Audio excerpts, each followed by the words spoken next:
En este tutorial vamos a hablar de las estructuras de archivos. Cuando nosotros tenemos una unidad de disco, el sistema operativo debe hacer la administración de los archivos o debe ocuparse de la administración de los archivos. Para poder ocuparse de esta administración, debe gestionar los distintos soportes de almacenamiento.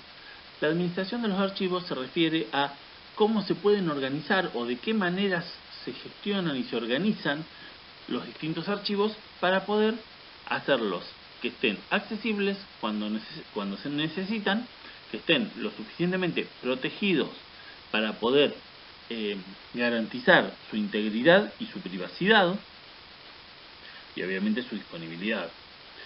Y por otro lado, hace falta analizar en función del dispositivo cómo implementarlo para que se pueda simplificar la operación. Para esto, el sistema operativo debe trabajar con dos conceptos claves: la organización física y la organización lógica. Nosotros sabemos que el sistema operativo debe simplificar la complejidad del hardware. Los dispositivos de almacenamiento son piezas complejas por excelencia. Entonces,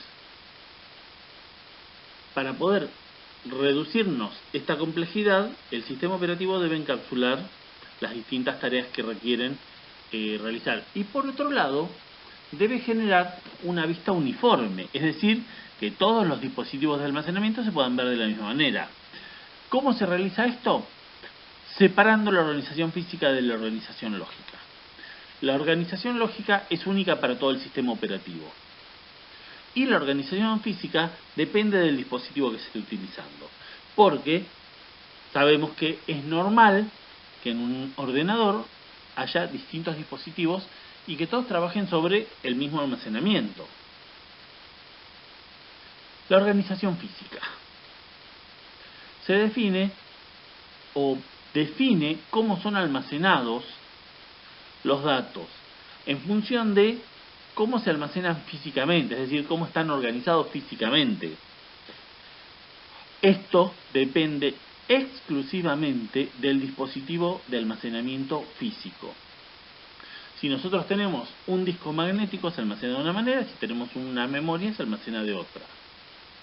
Los registros pueden ser de tamaño fijo, de tamaño variable, pueden organizarse de varias formas para poder construir los archivos, pueden organizarse de varias formas en un mismo dispositivo, o hay dispositivos que no aceptan distintas organizaciones y que tienen que ser todos de la misma organización y que tienen todos el mismo tamaño. Es muy variable esto porque depende específicamente de cada dispositivo. Normalmente, cuando se habla de organización física, debemos contemplar qué dispositivo es. En líneas generales, tenemos unidades de discos magnéticos, que son unidades en las cuales la estructura está dividida en sectores o espacios fijos de tamaño preestablecido y fijo.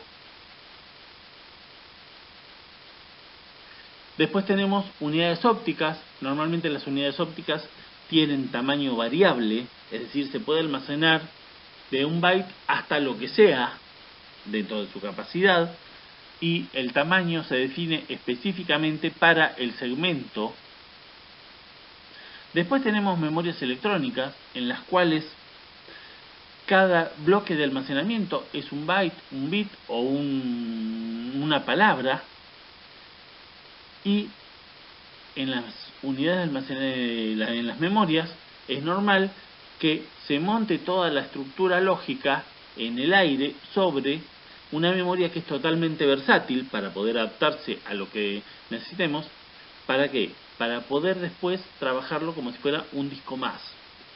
En cintas magnéticas, las cintas magnéticas son unidades de almacenamiento que tienen tamaño variable como los discos ópticos, pero que tienen acceso secuencial, y esto significa que para poder accederlo hay que recorrerlo.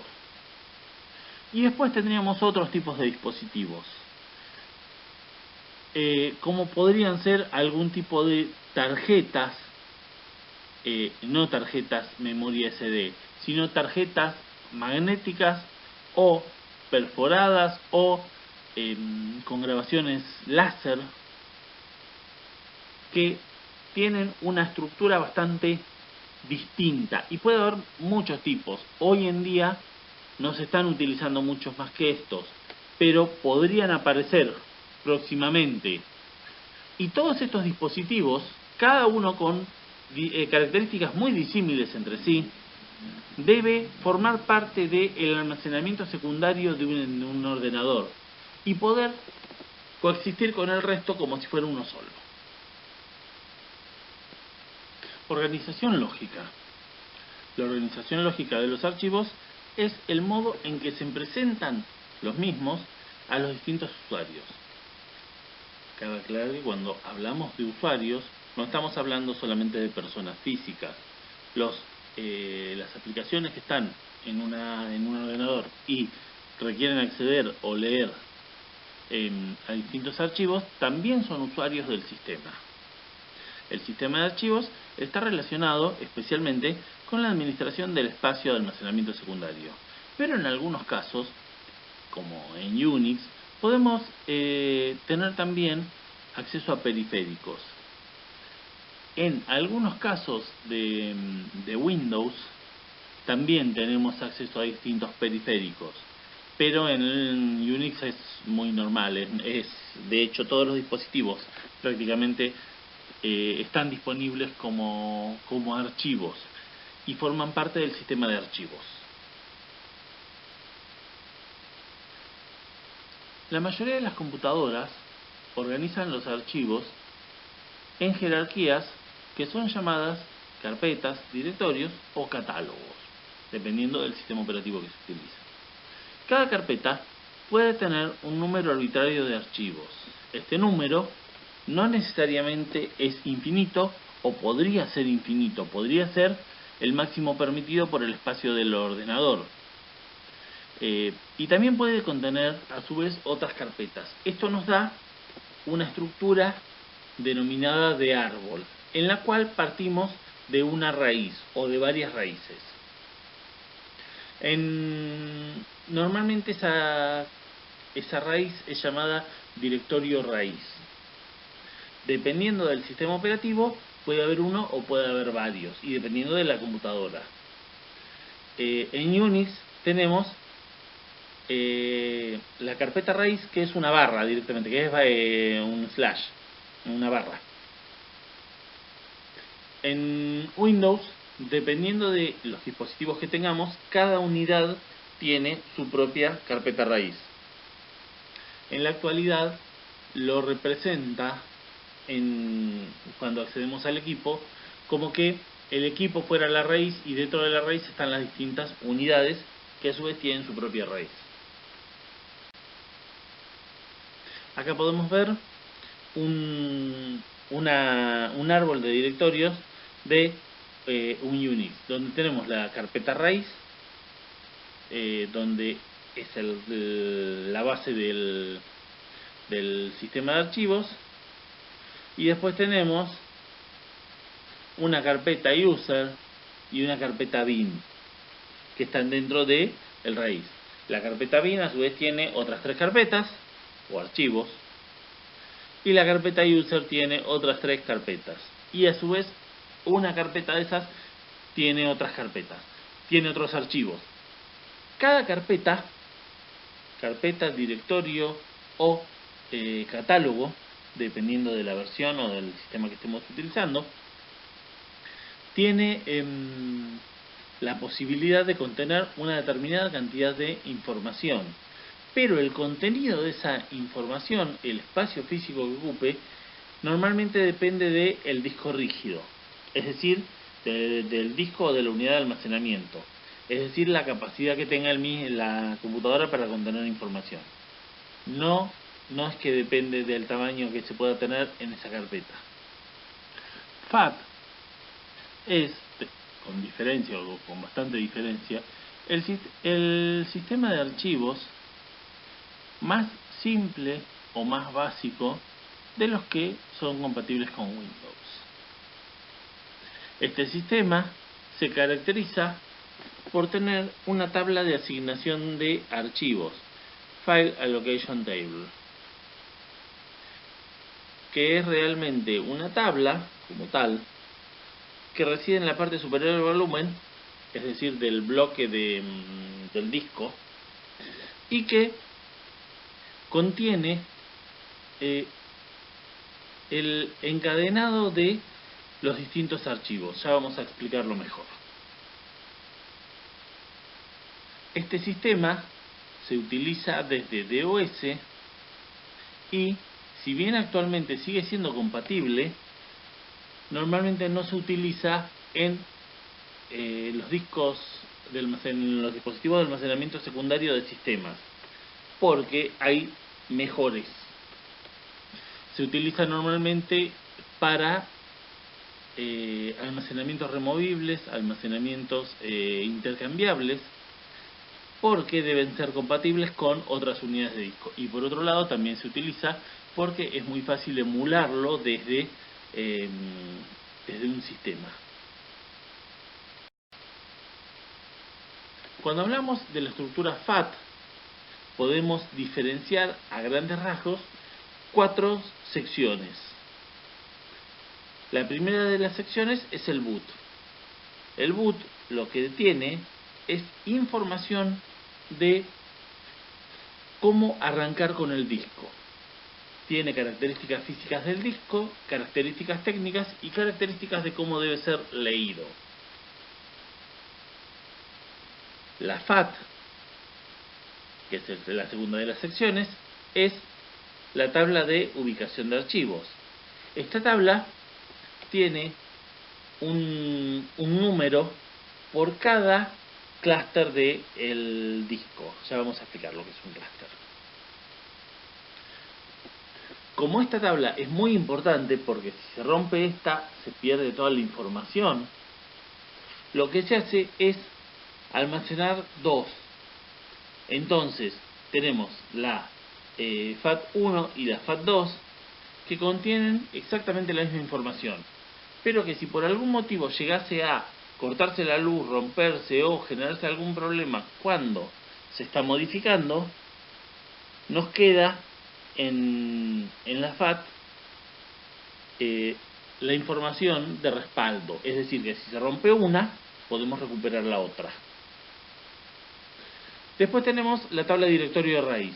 La tabla de directorio de raíz es una tabla de directorios que referencia específicamente al raíz. ¿Por qué? Porque en la estructura FAT, la estructura es necesariamente jerárquica. Entonces, sería la tabla de directorios raíz el nodo base que necesariamente va a estar y que necesariamente va a estar anclado en ese lugar, que está a continuación de la FAT. Y después tenemos la parte de datos. Cuando hablamos de la parte de datos, tenemos un montón de espacio. Ese montón de espacio no puede ser administrado así como así. Entonces lo que se hace es dividirlo en lo que se denominan clusters. Entonces cada archivo tiene una determinada cantidad de clusters, que son grupos de directorio, grupos de segmentos. Los segmentos en un disco todos son de 512 bytes. Los clústeres pueden tener 4K, es decir, 8 segmentos, o pueden tener 8K, 16 segmentos. Se parametriza eso. Dependiendo de qué, de lo que configure la máquina o lo que considere la máquina al momento de formatear. En la práctica, todo este manejo de clústeres, de sectores, tiene que tener un sentido. ¿Cuál es el sentido por el cual se realiza? Para poder optimizar la reubicación de los archivos. Recordarán que cuando vimos memorias, uno de los principales problemas era que había que reubicar los archivos cuando queríamos mover alguno de los procesos. Bueno, en los discos pasa lo mismo, lo que pasa que es muy superior el problema. En memoria, la memoria es rápida y nosotros tenemos 16 GB de RAM. Entonces podríamos reubicar a lo sumo 16 GB de datos. Pero no un disco de 1 terabyte, que la velocidad de acceso es más lenta. Si nosotros queremos cambiar el tamaño del primer archivo porque le queremos agregar algo, tenemos que correr todo lo que está a continuación al disco. Sería una locura pensar en eso. Si dejásemos espacio, reubicar en ese espacio, porque el espacio también se termina, también sería complicado. Acá tenemos un ejemplo de cómo trabaja la estructura FAT. En la estructura FAT tenemos distintos clusters. ¿Por qué se trabaja en clusters y no en sectores? Se trabaja en clusters porque los discos son diversos. Normalmente los dispositivos de almacenamiento trabajan en sectores, que son de 512 bytes. Pero no todos los dispositivos de almacenamiento que vamos a utilizar van a trabajar en espacio de 512 bytes. Y como nosotros necesitamos homogeneizar los distintos dispositivos de almacenamiento, se utilizan los clústeres para estandarizarlos. Entonces es una unidad que es un poco más grande para poder aprovechar un poquito mejor el movimiento y sigue siendo chica como para que no se desperdicie mucho espacio. La estructura FAT es una estructura que se asemeja mucho a la paginación, porque tenemos un montón de páginas o clusters de un determinado tamaño que depende del disco específicamente y depende de cómo esté formateado, y en cada uno de esos clusters se almacena un pedazo del proceso. Del programa o del archivo.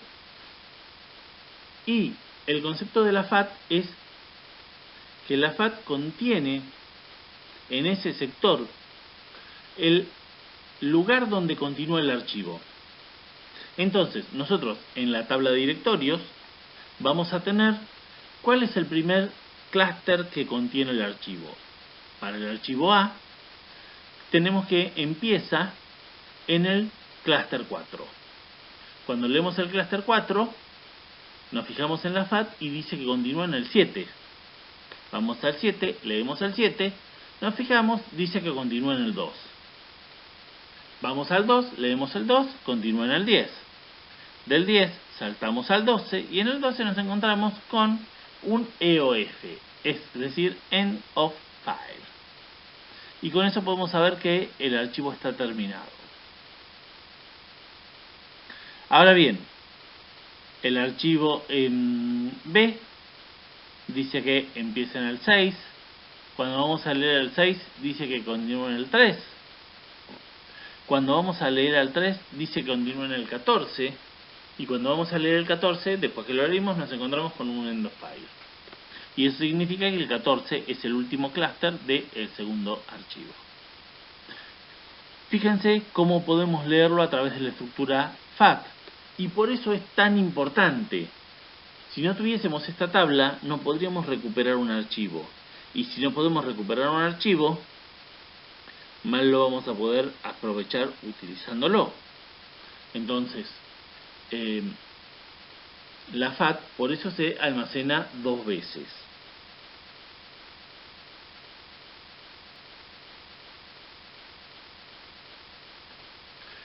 Si miramos un poquito más, la estructura FAT se utiliza desde hace mucho tiempo. Y en la actualidad hay muchas estructuras distintas. Tenemos los HFS, los NTFS, perdón, y tenemos los EXT. Y hay más en realidad, hay bastantes más, pero nos vamos a quedar con esos. Primero, FAT. Tenemos distintas versiones. Tenemos FAT16 y FAT32. ¿Por qué tenemos dos? ¿Qué diferencia tienen entre ellas? Cuando hablamos de FAT16, cada registro de la FAT tiene 16 bits. Y en la FAT32 tiene 32 bits. El FAT16 como vimos anteriormente, cada clúster nos dice a dónde continúa. Pero si el número que tiene, es decir, el número de cada registro de la FAT tiene, dijimos, 16 bits, llega hasta el número 65.536. En teoría no podríamos tener más de 65.536 clústeres. Y eso daría que o los clústeres son muy grandes o no tenemos más espacio. Y ese es el problema que tiene el FAT16. Que si los clústeres no son lo suficientemente chicos, no se aprovecha el almacenamiento. Y si no son lo suficientemente grandes, no se pueden almacenar más archivos. Esta es la diferencia entre FAT16 y FAT32. El FAT16 fue creado en 1984. Estamos hablando de hace prácticamente 40 y pico años. 40 años, perdón, 36. El FAT32 es del 96. Después tenemos el HFS, que es el estándar de iOS, de Mac OS. Por más que Mac tiene soporte para trabajar con FAT y con NTFS. Después tenemos los EXT, que pueden ser XT3 y XT4, que son los que utilizan Linux. ¿Sí?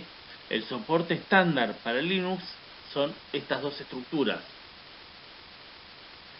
Y en Windows tenemos los NTFS, que pueden ser NTFS 5 o NTFS 6. El 6 es el que se está utilizando en Windows actualmente.